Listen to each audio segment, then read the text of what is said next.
हरे कृष्णा। सभी को दंडवत प्रणाम। आप सभी का श्री श्री भक्ति रसामृत सिंधु के अध्ययन में स्वागत है। तो भक्ति रसामृत सिंधु का हम पढ़ रहे हैं नाइन्थ चैप्टर, और चैप्टर का नाम है भक्ति के सिद्धांतों पर आगे विचार। तो इसमें हम पढ़ रहे हैं भक्ति के अंगों के बारे में। तो हमने देखा था कि भक्ति के टोटल 64 अंग हैं। तो 64 अंग में से हमने 33 नंबर जो अंग है जिसका नाम है संकीर्तन, वहां हमने पढ़ लिया है। तो संकीर्तन के बाद हम आगे बढ़ेंगे जप पर। तो हरे कृष्ण माता जी, किसी को पढ़ने का मौका दीजिए। हरे कृष्ण सतीश प्रभु जी। हरे कृष्णा माता जी। जब किसी मंत्र या स्तुति का धीरे धीरे तथा मृदु वाणी में उच्चारण करना जय कहलाता है, और उसी मंत्र का जोर से उच्च स्वर से उच्चारण करना कीर्तन कहलाता है। उदाहरणतः महामंत्र हरे कृष्ण कृष्ण कृष्ण हरे हरे, हरे राम राम राम हरे हरे का मृदु स्वर में आपने सुनने के लिए ही उच्चारण करना जप कहलाता है। किंतु इसी मंत्र को अन्य लोगों द्वारा सुने जाने के लिए उच्च स्वर में उच्चारण करना कीर्तन कहलाता है। महामंत्र का प्रयोग जप तथा कीर्तन दोनों के लिए हो सकता है। जब जप किया जाता है तो वह जापक के निजी लाभ के लिए होता है, किंतु जब उसी का कीर्तन किया जाता है तो वह अन्य सुनने वालों के लाभ के लिए होता है। पद्म पुराण में एक कथन है, जो व्यक्ति धीमे स्वर में या उच्च स्वर में पवित्र नाम का उच्चारण करता है, उसके लिए मुक्ति तथा स्वर्गिक सुख के मार्ग तुरंत खुल जाते हैं। हरे कृष्ण। हरे कृष्ण प्रभु जी। तो हमने जप के बारे में पढ़ा। तो इसमें क्या करें, जो मंत्र जब उसे हम धीरे धीरे उच्चारण करते हैं, यानी मृदु वाणी में, तब जा करके वो जप कहलाता है। तो हमने जप के बारे में भी देखा था कि जप भी 3 प्रकार का हो जाता है। तो जिसमें से सबसे ज्यादा अच्छा जप वाचिक जप माना गया है, यानी जो बोल करके करते हैं। और दूसरा जप था उपांशु, और तीसरा जप था मानसिक। तो जो मानसिक जप है जिसमें स्मरण किया जाता है,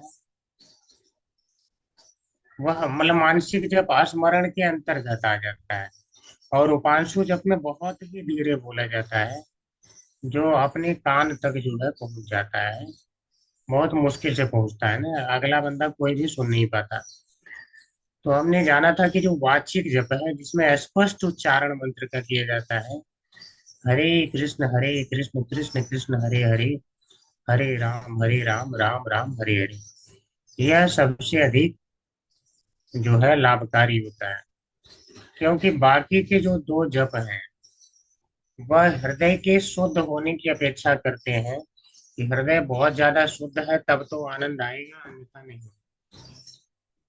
मान लो हृदय तो अभी शुद्ध नहीं है, आप मन में हरे कृष्ण महामंत्र पढ़ रहे हैं, शायद आपको आनंद की अनुभूति न हो। ऐसा संभव है कि आनंद की अनुभूति न हो। लेकिन अगर मान लो आप संकीर्तन कर रहे हैं तेज तेज, कई भक्तों के साथ में कर रहे हैं, तो उस समय आपने क्या देखा होगा कि लोग आनंद से नृत्य करने लगते हैं। जब करते करते तो कोई नहीं नृत्य करने लगता है ना, क्योंकि उतना जरा आनंद की अनुभूति नहीं होती। बट वहां पे जो संकीर्तन है, संकीर्तन जब बोल के किया जाता है तो चाहे हृदय शुद्ध हुआ हो चाहे नहीं, यह हृदय शुद्धि की भी अपेक्षा नहीं करता है, व्यक्ति को आनंदित कर देता है।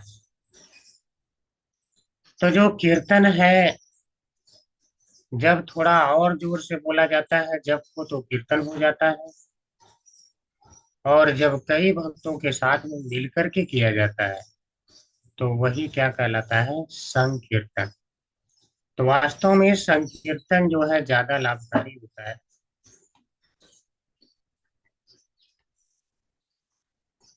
तो कह रहे हैं, किंतु इसी मंत्र को अन्य लोगों द्वारा सुने जाने के लिए उच्च स्वर से उच्चारण करना कीर्तन कहलाता है। अगर हम बोल रहे हैं कई और लोग सुन रहे हैं, तो वह जो है कीर्तन कहलाता है। और साथ में कर रहे हैं कई भक्तों के साथ, तो संकीर्तन है। इसमें एक संकीर्तन में और कीर्तन में एक अंतर होता है कि जो कीर्तन है वह स्वयं को शुद्ध करता है, लेकिन वहीं पे संकीर्तन वह सुनने वाले को भी, मतलब जो जप है वो जापक को शुद्ध करता है। लेकिन आप अगर कीर्तन करते हैं तो कीर्तन दूसरे के कान में जाता है तो वह उसे भी शुद्ध कर देता है। तो जो कीर्तन की महिमा है वह ज्यादा है, जप से अधिक होती है। और जो नाम संकीर्तन है उसकी महिमा और ज्यादा होती है। अब इसके बारे में थोड़ा सा श्री नारदी पुराण में कहा गया है। प्रहलाद महाराज कहते हैं कि जप तो हरि नामानि अस्थाने सद्गुणाधिक आत्मानं च पुनाति उच्चैर्जपं श्रोत्रेण पुनाति च। अगर जप तो हरि नामानि, कोई जप करता है हरि के नाम का, तो वह वो नाम जो है उसे ही पवित्र करता है। आत्मानम च पुनाति, ठीक है, आत्मानम च पुनाति यानी वह उसे ही पवित्र करता है, स्वयं को। लेकिन अगर उच्चैर जपन, उच्च जप किया जाता है तो श्रोत्रिन पुनाति च, सुनने वाले को भी पवित्र कर देता है। तो इसलिए जो उच्च भाषा में जब कीर्तन है या संकीर्तन, इसकी महत्ता ज्यादा होती है। ठीक है, उच्च भाषा में हमेशा तो हम नहीं कर सकते, किंतु जब कोई नहीं है तो अकेले हैं तो जब करिए, उसका अधिक फायदा हो है। महामंत्र का प्रयोग जप तथा कीर्तन दोनों के लिए हो सकता है। जब जप किया जाता है तो वह जापक के निजी लाभ के लिए होता है, किंतु जब उसी का कीर्तन किया जाता है तो वह अन्य सुनने वालों के लाभ के लिए होता है। ठीक है, पद्म पुराण का कथन है, जो व्यक्ति धीमे स्वर में या उच्च स्वर में पवित्र नाम का उच्चारण करता है उसके लिए मुक्ति तथा स्वर्गिक सुख के मार्ग तुरंत खुल जाते हैं।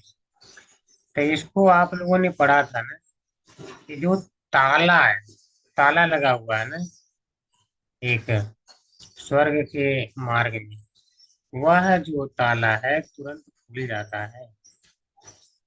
ये कौन सा जप नंबर है? 34 नंबर पे है ना, 34 में हमने इसे पढ़ा था।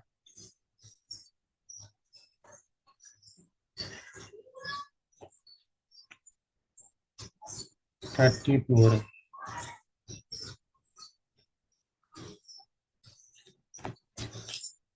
ठीक है। तो जब के बाद हम पढ़ेंगे निवेदन। निवेदन का अर्थ होता है प्रार्थना करना भगवान से। तो हमने प्रार्थनाएं 3 प्रकार की होती हैं, संप्रार्थनात्मिका, दैन्य बोधिका और लालसामयी। इन सभी के बारे में विस्तार से अध्ययन किया था जब संस्कृत में पढ़ रहे थे। तो जिनमें से जो लालसामयी है वह बहुत ज्यादा श्रेष्ठ मानी जाती है। ठीक है, जहाँ पे भक्त क्या है, बिल्कुल उसकी भक्ति इतनी ज्यादा बढ़ गई रहती है कि भगवान से वह मिलने के लिए आतुर ही हो जाता है। वह चाहता है कि मेरे नेत्रों से किसी प्रकार अब अश्रु निकलना शुरू हो जाए, उनके फिर उस भगवान के धाम में जाने की। तो लालसा मई सबसे श्रेष्ठ होती है। दैन्य बोधिका, जहाँ पर विनीत रूप से किया जाता है, कुछ प्रार्थना की जाती है, उसको दैन्य बोधिका कहते हैं। जहाँ अपने आप को दीनहीन माना जाता है, हे प्रभु अब तो मैं कुछ कर ही नहीं सकता हूँ, जो कर सकते हैं वह आप ही कर सकते हैं। इसके बाद सम प्रार्थनात्मिका आती है। सम प्रार्थनात्मिका के अंदर जो है, अभी प्रेम नहीं जगा है, प्रेम या भाव कहीं, तो जो भक्त है उसके अंदर अभी उदित नहीं हुआ है। तो वह कह सकता है कि हे भगवान, वह कब समय आएगा कि जब मैं, मेरा जो है आपके प्रति प्रेम हो जाएगा, यानी मुझे प्रेमा भक्ति की प्राप्ति हो जाएगी। इसके लिए आप लोगों ने एक उदाहरण भी पढ़ा था संप्रार्थनात्मिका में, जहाँ पे एक श्लोक आया था कि युवतीनाम यथा यूरि यूनाम च युक्ता मनोयम उसमें युवकों को इस प्रकार मन लगता है, उसी प्रकार हे भगवान मेरा मन आप में लगा है। तो युवक युवती का क्या है, आपने देखा होगा उनका मन स्वतः ही लग जाता है, ऐसा नहीं कि बहुत प्रयास करना पड़ता है।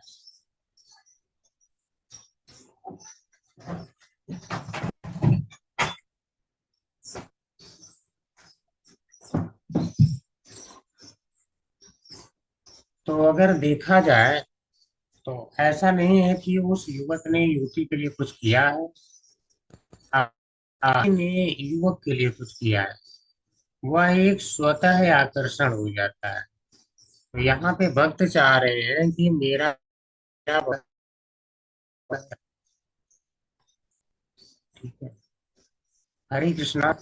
आवाज तो हरे कृष्ण प्रभु जी, आपकी वॉइस बहुत ब्रेक हो रही है। हमको हो रही है कि सभी को आवाज ऐसी हो रही है? हाँ, ब्रेक हो होके आ रही रही है, है। बहुत हो रही और है। ब्रेक हो रहा है माता जी, ब्रेक हो रहा है। अभी भी ब्रेक हो रही है? नहीं, इसके पहले भी ब्रेक हो रही थी क्या? जी प्रभु जी, काफी ब्रेक हो रही थी। अच्छा, नेटवर्क और इशू है क्या? प्रभु जी अभी ठीक है।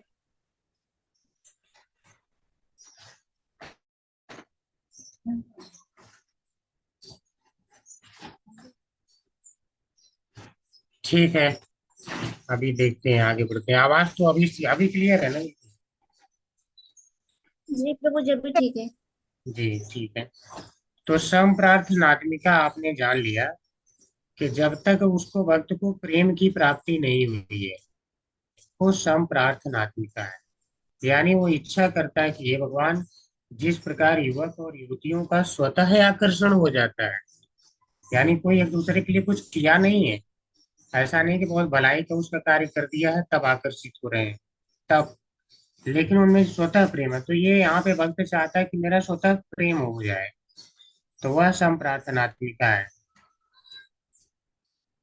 दैन्य बोधिका में वही है कि मान लो आपने कोई गलती करा, भगवान के पास फिर पहुंच गए क्षमा मांगने, फिर से गलती हो गई, फिर क्षमा मांगने पहुंच गए, यानी अनर्थ निवृत्ति का एक प्रकार से स्टेज कह सकते हैं, जहाँ पर वह बार बार गलती कर दे रहा है, फिर क्षमा मांग रहा है कि ये भगवान मैं तो अच्छा होना चाहता हूँ, बस नहीं हो पा रहा, फिर से गलती हो गई, तीन हीन। या हम कहीं ऐसी व्यवस्था में है जहाँ पर वह जो है, जैसे गजराज है, द्रौपदी जी है, उन्होंने प्रार्थना व्यवस्था में किया था, तो वह दैन्य बोधि का होता है। लालसा मई में क्या है, लालसा मई में बिल्कुल तीव्र इच्छा होती है भगवान की सेवा की, यानी अब तो वो भगवान के धाम में ही जाना चाहता है, तो वह लालसा मई है। तो लालसा मई सबसे ज्यादा श्रेष्ठ होती है, ठीक है। तो इसको पढ़ेंगे हम विज्ञप्ति। जी माता जी, एक एक करके पढ़ने का मौका दीजिए। हरे कृष्ण बबीता माता जी। हरे कृष्ण माता जी, हरे कृष्ण प्रभु जी। निवेदन विज्ञप्ति। स्कंद पुराण में भगवान के चरण कमल में निवेदन का विज्ञप्ति विषयक एक कथन है, जिसमें कहा गया है कि शांत भक्त निम्नलिखित तीन विधियों से कृष्ण के प्रति अपनी विज्ञप्ति कर सकते हैं। पहला, संप्रार्थनात्मिका, भावपूर्वक प्रार्थना करते हुए सेकंड, दैन्य दैन्य बधिका, अपने आप को विनीत रूप से प्रस्तुत करते हुए। तीसरा, लालसामयी, किसी सिद्धि की इच्छा करते हुए। आध्यात्मिक जीवन की किसी सिद्धि की आकांक्षा इंद्रिय तृप्ति नहीं होती। जब तक कि भगवान के साथ अपने स्वाभाविक संबंध की कुछ अनुभूति होती है तो उसे अपनी आदि स्थिति समझ में आती है और वह कृष्ण के मित्र, दास, माता, पिता या प्रेमी के रूप में फिर से स्थापित होना चाहता है।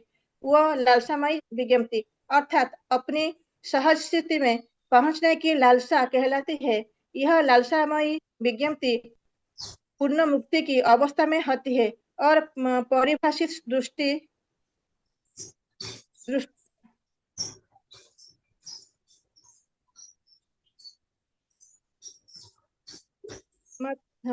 दृष्टि से स्वरूप सिद्धि कहलाती है, जिसमें जीव पूर्ण आध्यात्मिक उन्नति तथा आत्म प्रकाश के द्वारा भगवान के साथ अपने मूल संबंध को समझता है।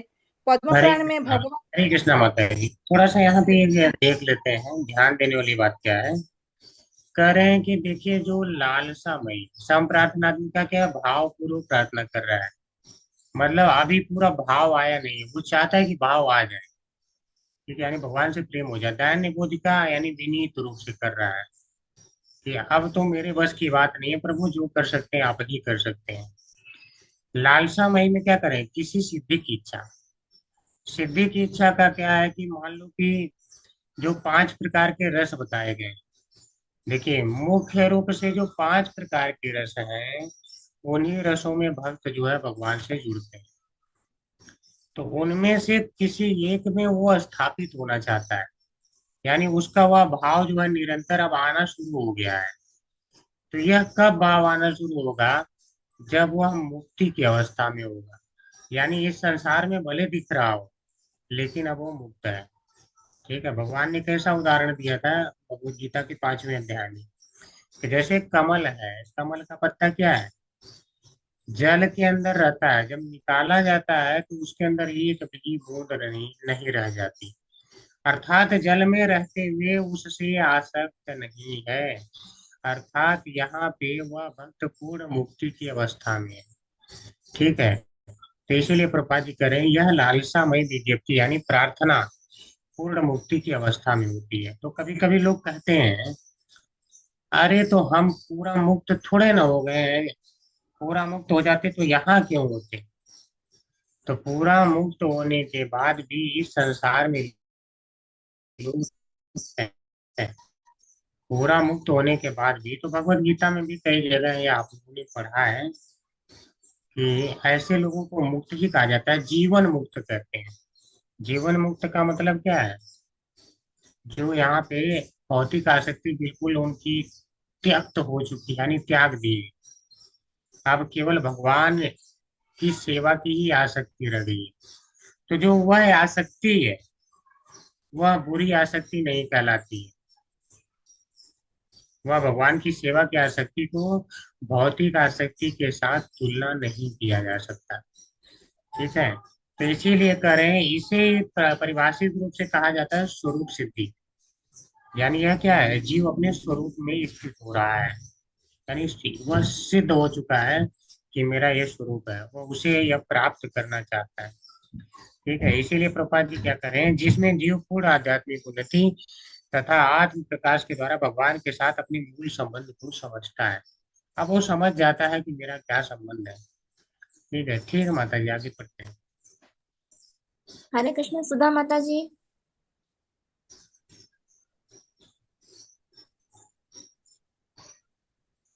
हरे कृष्ण सीमा हरे माता जी। कृष्णा। हरे कृष्णा माता जी, सादर प्रणाम सभी को। पद्म पुराण में भगवान से प्रार्थना करते हुए भक्त के द्वारा विज्ञप्ति का कथन मिलता है। हे प्रभु, मुझे पता है कि युवतियों में युवकों के लिए स्वाभाविक स्नेह होता है और युवकों में युवतियों के लिए स्वाभाविक स्नेह पाया जाता है। मेरी आपके चरण कमलों में ये प्रार्थना है कि मेरा मन उसी तरह से आपकी ओर आकृष्ट हो। यह उदाहरण अत्यंत उपयुक्त है। जब कोई तरुण या तरुणी विपरीत लिंग वाले को देखती है तो उसमें बिना परिचय के ही सहज आकर्षण हो जाता है। बिना किसी प्रशिक्षण के ही काम वासना के आवेग के कारण सहज आकर्षण उत्पन्न हो जाता है। यह तो भौतिक उदाहरण है, किंतु भक्त की प्रार्थना यह है कि उसमें परमेश्वर के प्रति वैसी ही आकस्मिक आसक्ति उत्पन्न हो जाए जो किसी लाभ की आकांक्षा तथा कारण से मुक्त हो। भगवान के प्रति यह सहज आकर्षण आत्म साक्षात्कार की सिद्धावस्था है। हरे कृष्ण माता जी। तो ये कौन सा उदाहरण हो गया प्रार्थनात्मिक का? ठीक है जी, आगे बढ़ेंगे। हरे कृष्ण सीमा माता जी। हरे कृष्णा माता जी।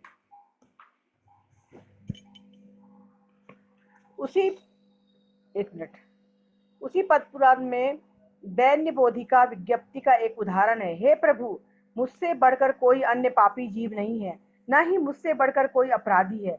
मैं इतना पापी और अपराधी हूँ कि आपके समक्ष अपने पाप कर्मों को अंगीकार करने के लिए आता हूँ तो मुझे लज्जा आती है। यह भक्त की सहज स्थिति है। जहाँ तक बद्ध आत्मा की बात है, इसमें आश्चर्य नहीं कि विगत जीवन में वह कुछ न कुछ पाप कर्म किए रहता है और इसे भगवान के समक्ष अंगीकार किया जाना चाहिए। ऐसा कर लेने पर भगवान निष्ठावान भक्त को क्षमा प्रदान करते हैं, किंतु इसका अर्थ यह नहीं होता है कि भगवान की अहेतु की कृपा का लाभ उठाकर उन्हीं पाप कर्म को बारंबार करके क्षमादान की आशा की जाए। ऐसी मनोवृत्ति केवल निर्लज पुरुषों में पाई जाती है। यहाँ यह स्पष्ट कहा गया है कि जब मैं अपने पाप कर्मों को अंगीकार करने के लिए आता हूँ तो मुझे लज्जा आती है। इस तरह यदि कोई व्यक्ति अपने पाप कर्मों के कारण माता जी पाप कर्मों के कारण ऊपर चला गया क्या माता जी? लज्जित नहीं होता और वह जानते हुए पुनः वही पाप कर्म करता रहता है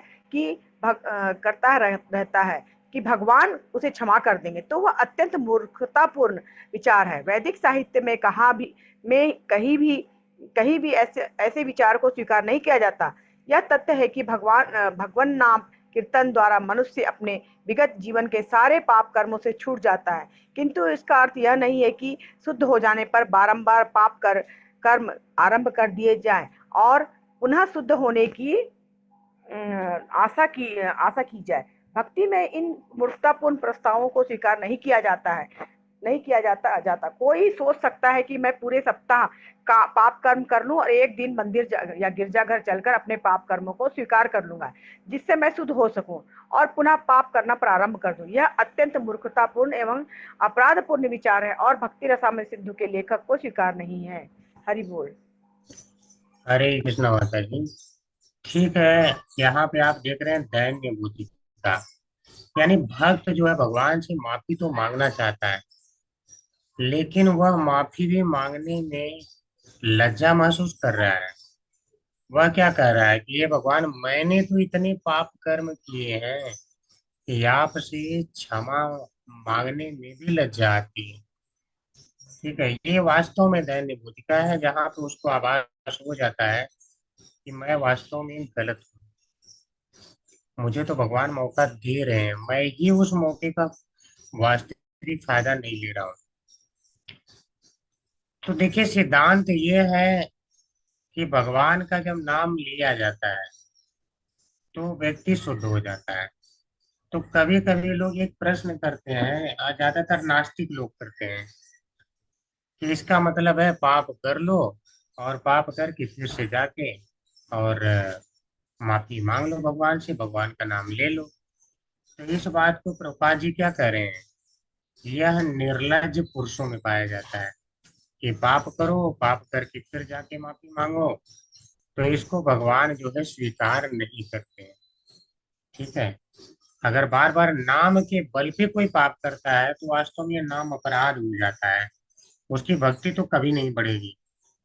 वो बार बार जो है अगर कर रहा है तो ऐसा व्यक्ति निर्लज्ज है केवल, यानी लज्जाहीन है। ऐसा नहीं कि फिर बाद में जाएगा तो भगवान उसे फिर से स्वीकार नहीं करेंगे, लेकिन उसे क्या कहेंगे कि ठीक है, अभी बहुत समय है तुम्हें शुद्ध होने में, तुम नाम के बल पे पाप कर रहे हो। फिर भी नाम को अगर वो सहारा लिया है तो अंततः तो शुद्ध होगा, लेकिन कितने जन्म लगेंगे शायद इसका काउंटिंग करना बहुत मुश्किल है। ठीक है, तो यहाँ पे प्रभुपाद जी कह रहे हैं कि यह एक मूर्खतापूर्ण विचार है कि बार बार गलती करो और क्षमा मांगो। एक उन्होंने गिरजाघर का उदाहरण दिया है कि जहाँ पर लोग कई बार पाप कर लेते हैं और सप्ताह भर उसके बाद, मान लो कोई सप्ताह भर पाप किया, जाके फिर गिरजाघर में अपने पापों का प्रायश्चित करें। तो यहाँ गिरजाघर का क्यों उदाहरण दिया, किसी को पता है? मंदिर का क्यों नहीं दिया?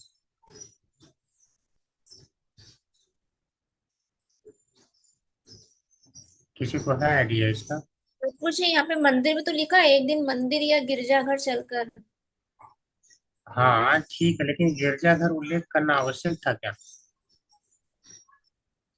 तो जी प्रभु प्रभु जी, जी। गिरजाघर में कॉन्फ्रेंस होता है ना, जैसे कोई हाँ पाप हाँ, करते हैं वहां जाकर कॉन्फ्रेंस करते हैं। प्रभु जी ने बहुत सही कहा।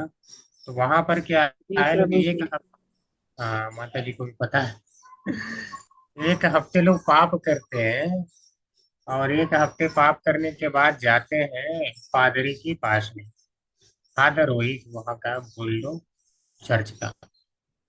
वह क्या करता है कि एक पर्दे के पीछे या दीवार के पीछे हो जाता है, छिप जाता है, और यहाँ से यह खूब दान करता है।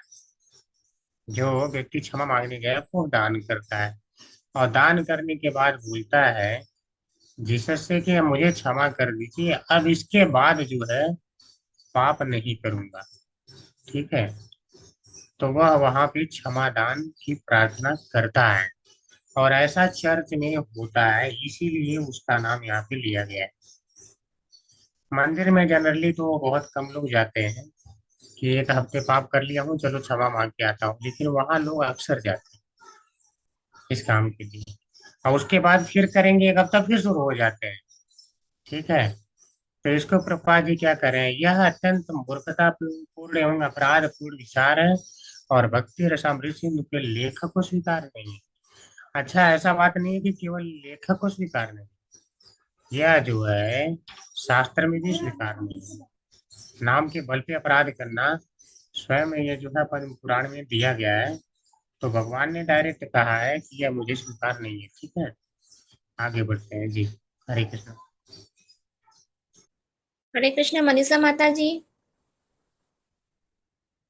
हरे कृष्ण माता जी। नारद पंचरात्र में लालसामयी विज्ञप्ति विषयक एक कथन है। भक्त कहता है, हे प्रभु, वह दिन कब आएगा जब आप मुझसे अपने शरीर पर पंखा जलने के लिए कहेंगे, और आप स्वेच्छा से यह कहेंगे, तुम इस तरह से पंखा करो। इस श्लोक का अर्थ यह है कि भक्त भगवान के शरीर पर स्वयं पंखा जलना चाहते हैं, अर्थात वह भगवान का पार्षद बनना चाहता है।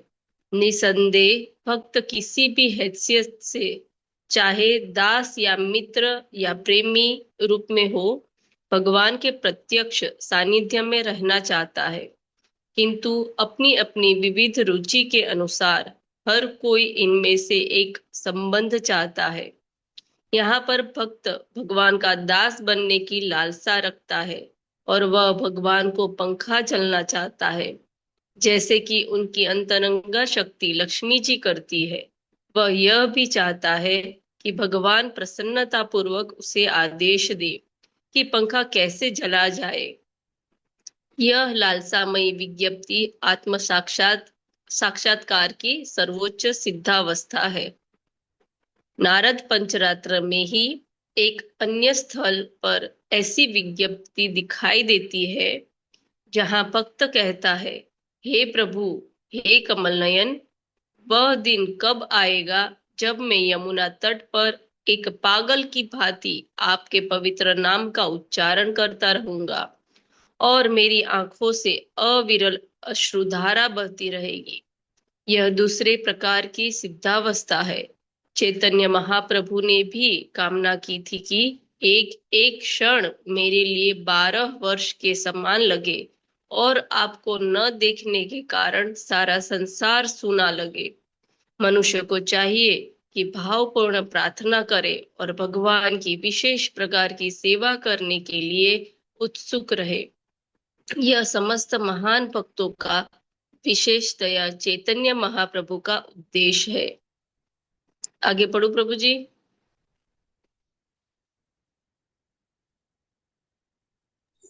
हरे कृष्णा माता जी, ठीक है, यहाँ तक समझ लेते हैं, फिर पढ़ते हैं। तो देखिए, लालसामय विज्ञप्ति को क्या बताए हैं, जहां पर एक भक्त का उदाहरण दिया गया है और नारद पंचरात्र की, और वहां पर भक्त क्या चाहता है कि हे भगवान, मैं आपके धाम में आपको पंखा झलूं। ठीक है, और हमने इसको पढ़ा था जब संस्कृत में, तो उसमें थोड़ा सा और हमने इंटरेस्टिंग देखा था ना, जहाँ पे भक्त क्या कह रहा है कि भगवान कब कहेंगे अरे इस तरह से पंखा झलो ना थोड़ा। ठीक है, अभी देखता हूँ श्लोक अगर दिख जाता है तो। हाँ, कदा गंभीरया वाचा श्रियायुक्तो जगत्पते चामर व्याघ्र हस्तम मामेवं कुरुतीति वक्षसि। ठीक है, तो जहाँ पर कह रहे हैं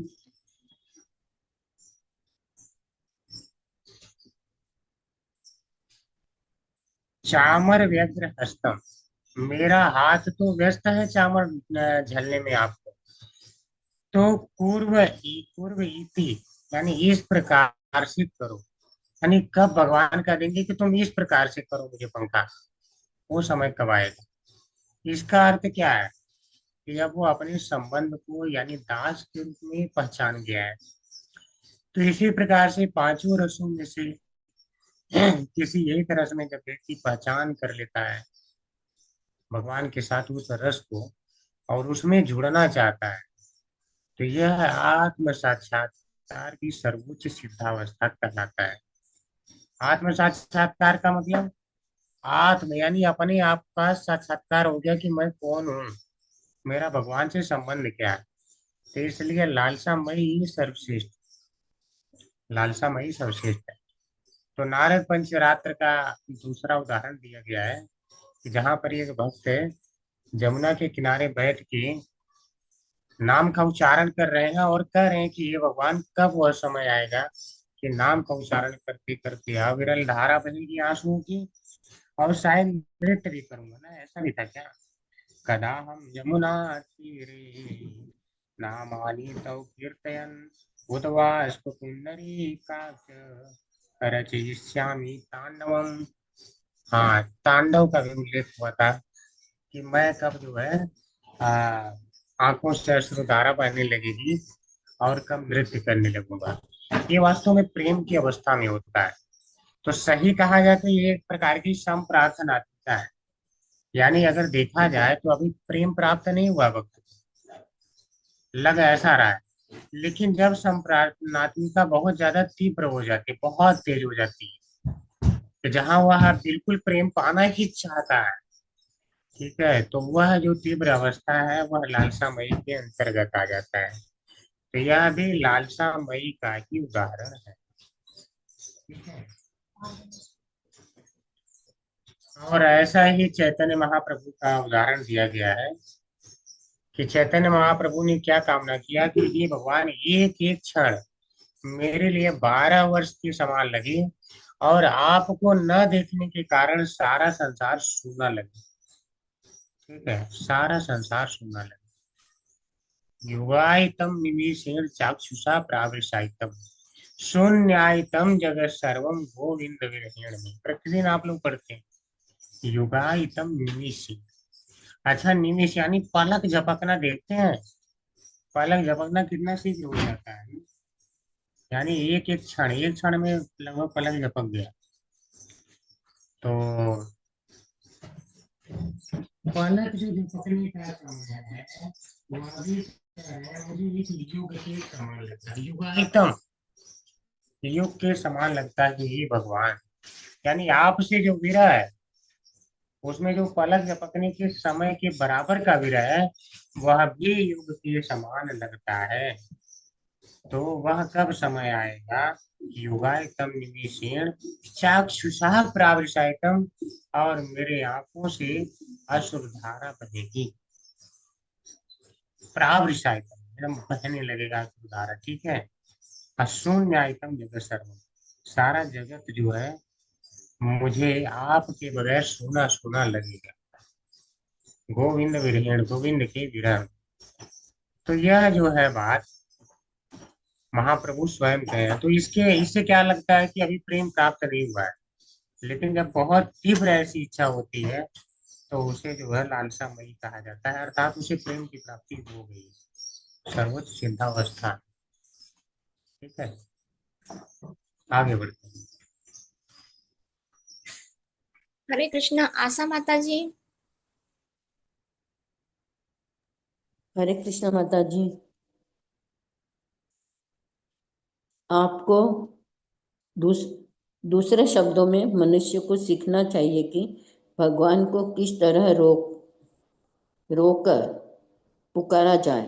इस छोटी सी युक्ति को सीखना चाहिए और किसी विशेष प्रकार की सेवा में लगने के लिए उत्सुक होकर सचमुच रोकर पुकारना चाहिए। यह लौल्यम कहलाता है और ऐसे आंसू सर्वोच्च सिद्धि का मूल्य है। यदि कोई विशेष प्रकार से भगवान से मिलने और उनकी सेवा करने के लिए अत्यधिक उत्सुकता विकसित करता है, जो लौल्यम कहलाता है, तो उसी मूल्य को चुकाकर वह भगवत धाम में प्रवेश कर सकता है। अन्यथा किसी भी भौतिक मूल्य के टिकट के बल पर वह भगवत धाम में प्रवेश नहीं कर सकता। ऐसे प्रवेश के लिए जो मूल्य देना पड़ता है वह यही लौल्यम अर्थात लालसामयी इच्छा तथा महान उत्कंठा है। हरे कृष्णा। और पढ़ना क्या आगे? हरे कृष्णा माता जी। तो देखिए प्रभुपाद जी यहाँ पे आप निष्कर्ष के रूप में दे रहे हैं, करें इसे व्यक्ति को यह सीखना चाहिए कि कैसे भगवान को रो करके पुकारा जाए। रोएगा कब? अश्रु कब बहेगा? जब उसे अपना संबंध याद आ जाएगा। ठीक है, जैसे मान लो कि एक बच्चा कहीं मेले में खो जाता है, वो अपने माता पिता को याद करके रोता है। ऐसा तो नहीं है ना कि उसे अन्य आदमी या अन्य स्त्री वहां नहीं दिख रहे हैं। मेले में तो बहुत सारे स्त्री और पुरुष उसे दिखाई देते हैं, लेकिन फिर भी वह क्या करता है? रोता है। किसके लिए रोता है? जो उसके वास्तव में माता पिता हैं, क्योंकि उनसे वह अपने संबंध को जानता है। तो इसी प्रकार से जब सचमुच में संबंध पता चल जाएगा तो व्यक्ति को उनसे भगवान को प्राप्त करने की लालसा उत्पन्न हो जाएगी, लालच उत्पन्न हो जाएगा। वह लालच ही लौल्यम कहलाता है। ठीक है, वह लालच लौल्यम कहलाता है। आपने देखा होगा उपदेशामृत में जहाँ पे 6 साधन बताए गए थे जिनका त्याग किया जाना चाहिए, अगर आप जो है भक्ति नहीं तो नष्ट हो जाती है, यानी जो भक्ति को नष्ट कर देते हैं, ऐसे 6 साधन बताए गए थे, तो उनसे हमें बचना चाहिए। जहाँ पर ये क्या था? लौल्यम, यानी अत्याहार प्रयासश्च।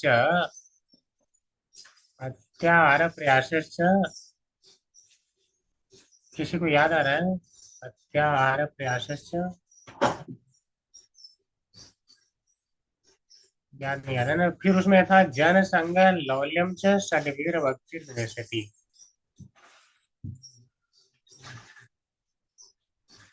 याद अभी नहीं आ रहा है, किसी को याद आ रहा है तो बोल सकते हैं।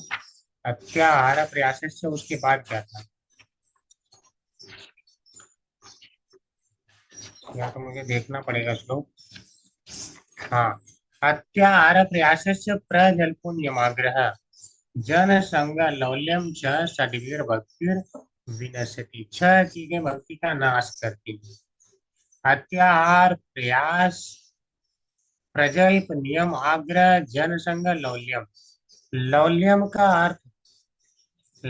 अर्थ था लालच, यानी जो लालच होता है कि संसार से आसक्ति होती है, वह भक्ति का नाश करती है। लेकिन वहीं पे अगर लौल्यम भगवान कृष्ण के लिए हो जाए तब यह लौल्यम अच्छा है।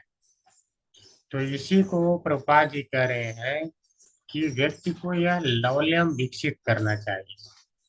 यानी भगवान से प्रेम का जो लौल्यम है वह विकसित करना चाहिए, और भगवान के धाम में प्रवेश करने का यह टिकट है, लौल्यम। यानी टिकट अगर भगवत धाम में जाने का कोई कहे कि क्या है, क्या है, हम टिकट दे करके जा सकते हैं, तो लौल्यम यानी भगवान को प्राप्त करने की लालसा। ठीक है, यही है। तो इसीलिए कह रहे हैं प्रभुपाद जी, तो उसी मूल्य को चुका कर वह भगवत धाम में प्रवेश कर सकता है, अन्यथा किसी भी भौतिक मूल्य के टिकट के बल पर वह भगवत धाम में प्रवेश नहीं कर सकता। ऐसे प्रवेश के लिए जो मूल्य देना पड़ता है वह यही लौल्यम अर्थात लालसा में इच्छा तथा महान उत्कंठा है। समझ रहे हैं? तो लौल्यम अगर जिसके अंदर भगवान के प्रति आ गया तो उसको टिकट समझिए भगवत धाम का मिल गया है। इसको मैं बता दूं, जिसको लौल्यम आ जाएगा वो भगवान की सेवा में नियुक्त हो जाएगा, ये पहचान है। और इसको बताए हैं, इहार यस्य हरेर दासे कर्मणा मनसा गिरा निखिलासु अपनी अवस्थासु जीवन मुक्त स उच्यते। अगर कोई कर्म से, मन से, वाणी से इस संसार में भगवान की जो है सेवा में लगा है, तो ऐसा व्यक्ति यानी उसे लौल्यम है, लालच है, तब तो लगा है। तो निखिलास की अवस्था, चाहे वो किसी भी अवस्था में आपको दिख रहा हो, जीवन मुक्त स उच्यते, जीवित रहते हुए उसे व्यक्ति को मुक्त ही समझिए। तो ये सारे शास्त्र वचन हैं।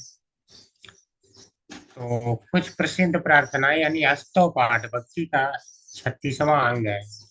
अस्तव पाठ, अस्तव पाठ होता है, अस्तो स्तव कहते हैं, स्तव। ठीक है, आधा स्तव, स्तव और स्तोत्र, यह दोनों में लगभग समान बातें होती है। भगवान से की गई प्रार्थनाएं ही है एक प्रकार से देखा जाए तो, लेकिन दोनों में एक अंतर होता है तो प्रार्थनाएं स्तव और स्तोत्र। किसी को याद आ रहा है कि हमने क्या डिस्कशन किया था, दोनों में क्या अंतर था? हरे कृष्ण प्रभु जी। हरे अ, कृष्ण माता जी। प्रभु जी, जो स्त्रोत थे वो जो शास्त्रों में अपन ने पहले से पढ़े हैं या जो पूर्व आचार्यों ने शास्त्रों के माध्यम से दिए हैं, और स्तव में जो भक्त स्वयं रचता है, हाँ, जिसको अपनी जो व्यक्तिगत भावनाएं होती हैं। हाँ, जो स्वयं वो रचता है और जो पहले से शास्त्र में चले आ रहे हैं वो स्तोत्र होते हैं। बहुत सही माता जी ने बताया। लेकिन गीता को भी स्तव कहते हैं और स्तवराज को भी स्तव कहते हैं। ठीक है, ये आपने उस समय पढ़ा था, स्तवराज और गीता। स्तवराज क्या है? गौतमीय तंत्र में कुछ भगवान के लिए स्तुतियां हैं, उन स्तुतियों को जो है स्तवराज कहा जाता है। तो इनको मनीषियों ने स्तव कहा है, जबकि ये पहले से हैं, ये शास्त्र वचन है। तो उनका कारण क्या है? कारण यह है कि जहाँ पे अपना भाव आने लगता है जिनको पढ़ने के बाद, वह स्तव कहलाता है। जब हम अर्जुन के प्रश्न पढ़ते हैं, जो शुरू में 5 प्रश्न बताए गए थे, वह वास्तव में हमारे भी प्रश्न है। परिवार के प्रति आसक्ति है, परिवार को कैसे, परिवार से युद्ध करो, तो परिवार के प्रति हमारी भी आसक्ति होती है। कर्मकांड हम त्याग देंगे तो हमारे परिवार का क्या होगा, सारे नर्क में चले जाएंगे, तो हमें तो कर्मकांड करना चाहिए। बहुत सारे उसके प्रश्न थे। तो वास्तव में ये हमारे अपने प्रश्न बन जाते हैं जब हम गीता पढ़ते हैं। इसीलिए गीता स्तव कहलाता है। ठीक है, तो हम पढ़ते हैं इसको, देखते हैं प्रभुपाद जी क्या बता रहे हैं। हरे कृष्ण माता जी। हरे कृष्ण प्रभु जी। प्रभु जी हम पढ़ते हैं, सबका हो गया। प्रसिद्ध प्रार्थनाएं करना। विद्वानों के अनुसार भगवत गीता में विशेषतया 11वें अध्याय में अनेक प्रामाणिक प्रार्थनाएं हैं, जिनमें अर्जुन भगवान के विश्व रूप से प्रार्थना करता है। इसी प्रकार गौतमी तंत्र के सारे श्लोक प्रार्थनाएं कहलाते हैं। श्रीमद् भागवत में भी भगवान की सैकड़ों प्रार्थनाएं हैं। अतएव भक्त को चाहिए कि अपने उद्धार के लिए इनमें से कुछ प्रार्थनाएं चुन ले। स्कंद पुराण में इन प्रार्थनाओं की महिमा का वर्णन इस प्रकार मिलता है। जिन भक्तों की जबानें भगवान कृष्ण की प्रार्थनाओं से सदैव अलंकृत रहती हैं, उनको महान साधु पुरुष तथा संत भी आदर कर देते हैं, और ऐसे भक्त वास्तव में देवताओं द्वारा पूजनीय हैं। जो लोग कम बुद्धि वाले हैं वे कृष्ण की पूजा न करके किसी भौतिक लाभ के लिए विभिन्न देवताओं की पूजा करना चाहते हैं, किंतु यहाँ यह कहा गया है कि जो भक्त सदैव भगवान की प्रार्थना करने में लगा रहता है वह देवताओं द्वारा भी पूजा के योग्य है। शुद्ध भक्तों को किसी देवता से कुछ भी मांगना नहीं रहता, प्रत्युत देवतागण ही शुद्ध भक्तों की प्रार्थना करने के लिए उत्सुक रहते हैं।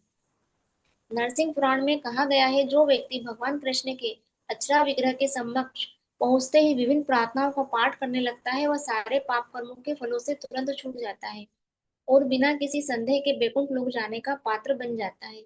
हरे कृष्ण प्रभु जी। हरे कृष्णा माता जी। तो देखिए अर्जुन ने बहुत सारी प्रार्थनाएं भगवान से किया है।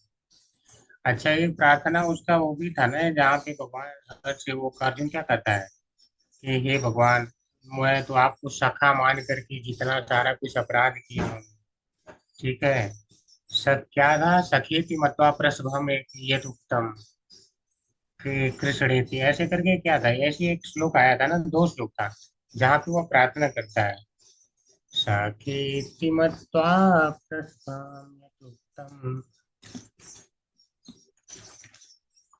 देखते हैं क्या था वो प्रार्थना, बहुत मतलब सुंदर उसने प्रार्थना किया था जब विराट रूप उसने देखा था।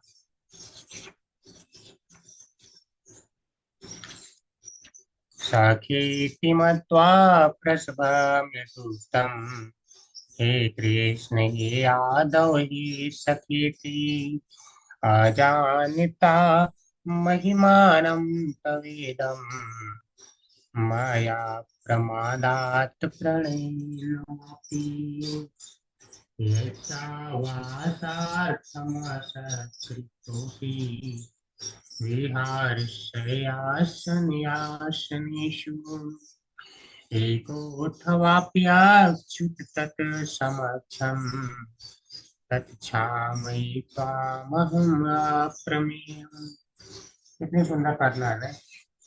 अर्जुन कहता है सखेति मत्वा, ये भगवान आपको सखा मान के, प्रसभम यतुक्तम, हठ पूर्वक मैंने जो कह दिया हो, कुछ भी आपको कहा हो, अगर क्या कह दिया हो, हे कृष्ण, यानी आप इतनी विशाल, इतनी महिमा आपकी है और मैं आपको नाम से बुला रहा था, हे कृष्ण, इतना मेरा साहस हो गया था। हे यादव, कई लोग बोलते हैं अरे यादव जी इधर आओ। हाँ यादव जी करने से अर्थ क्या है, अरे गाय चराने वाले, कुछ ऐसा ही है।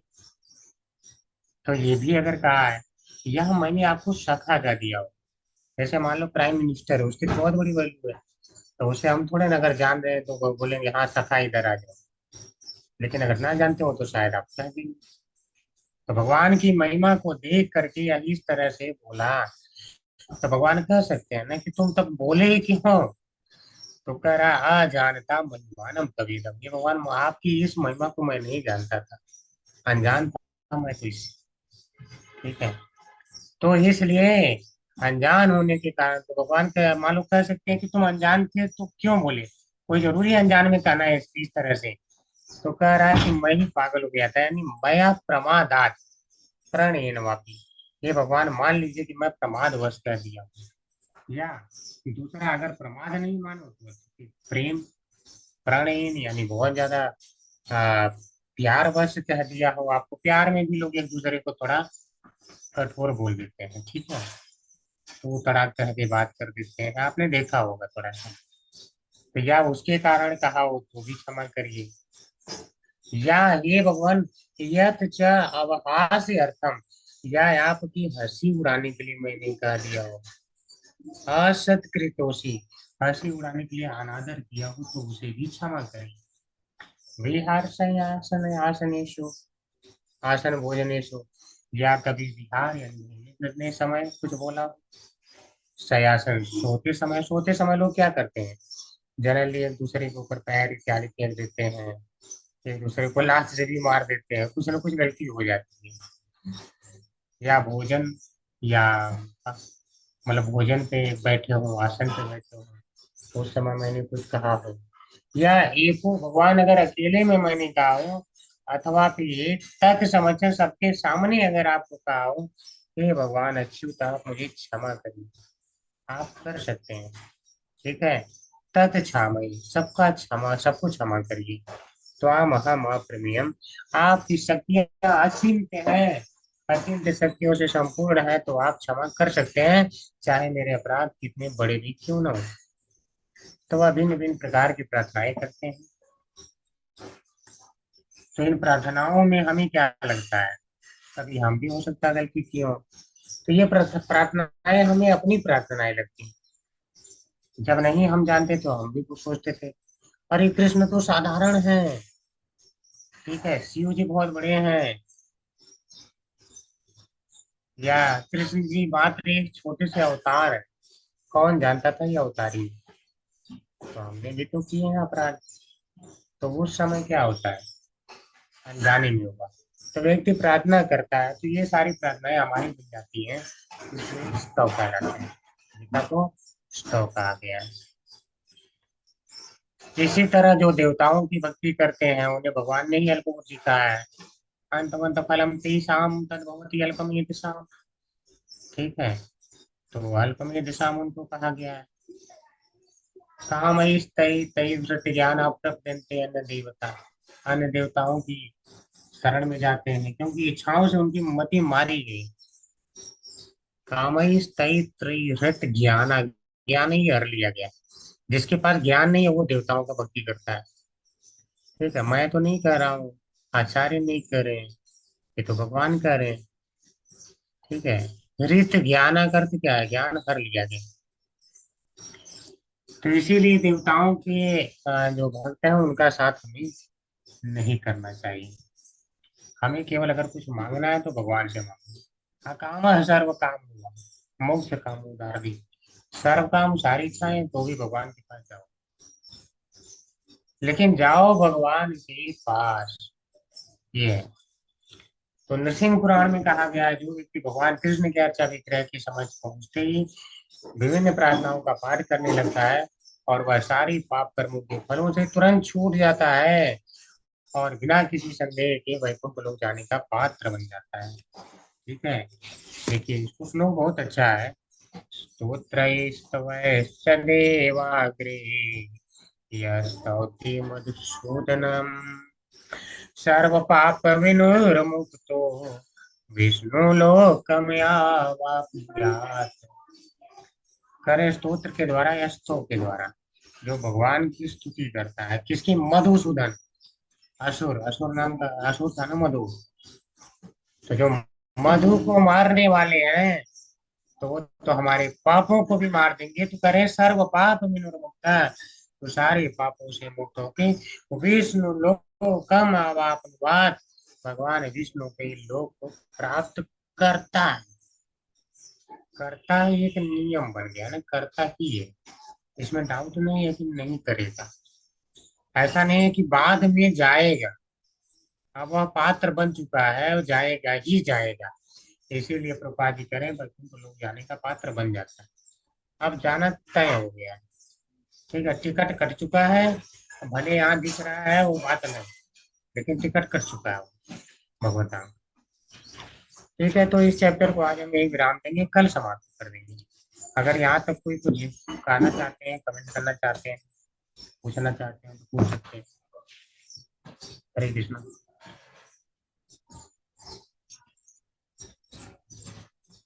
किसी कोई कमेंट नहीं है तो ठीक है माता जी, रिकॉर्डिंग बंद कर दीजिए, सामान्य बातें करेंगे।